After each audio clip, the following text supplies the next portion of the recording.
Hiya pals, it's your boy Rachel. Ollie, and welcome to Ollie's Rachel. 5 AM cooking class. I hear you want to learn how to make Chocolate cheese cake. on bread, so I'm gonna give you a little tutorial so you're not stumped in the future.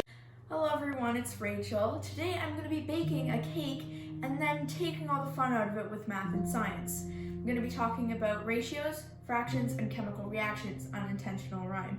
Also, I just really want some cake, so let's get started. What you'll need. You're going to need 2 cups of flour, half a cup of sugar, 3/4 of a cup of unsweetened cocoa, half a teaspoon of salt,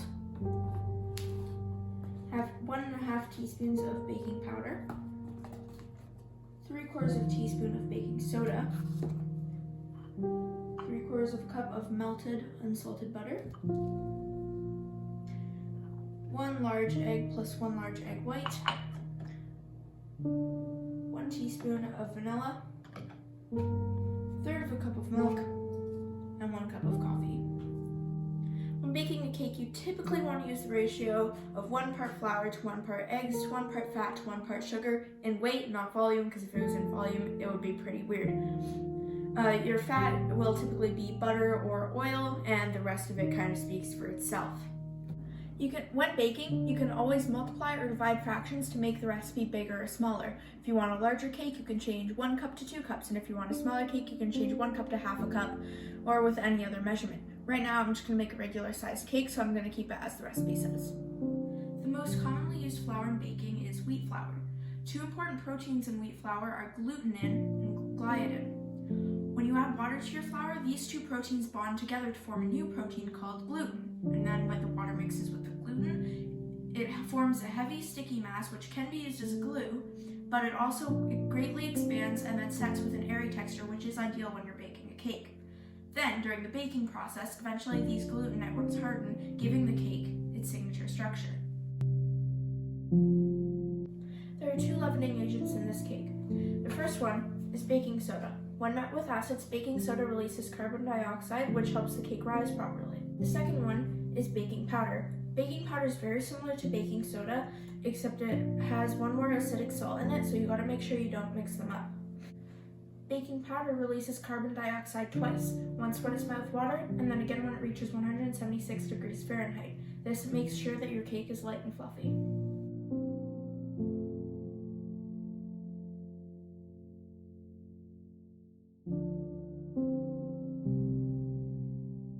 When you bake sugar at 300 degrees Fahrenheit, it goes through a Maillard reaction. A Maillard reaction is a reaction between amino acids, proteins, and reducing sugars. This reaction causes browning, which creates a crust on your cake.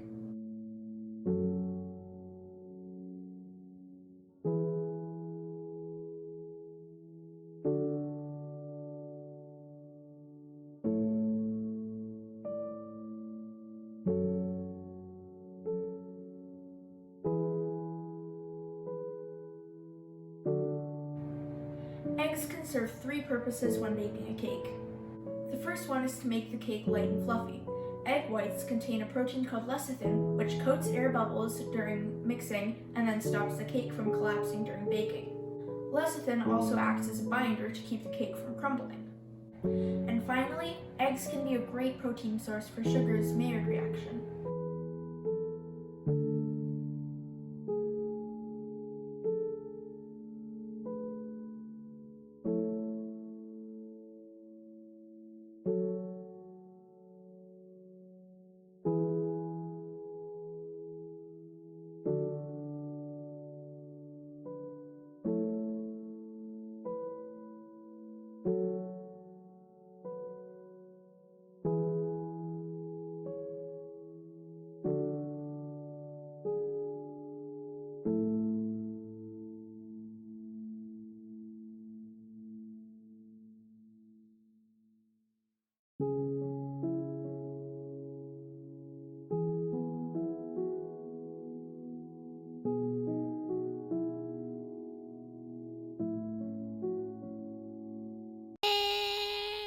Oh yeah! Oh yeah! Oh yeah! Thank you for watching me baking a cake. Assuming you were in my class watching this, I will now present my write-up.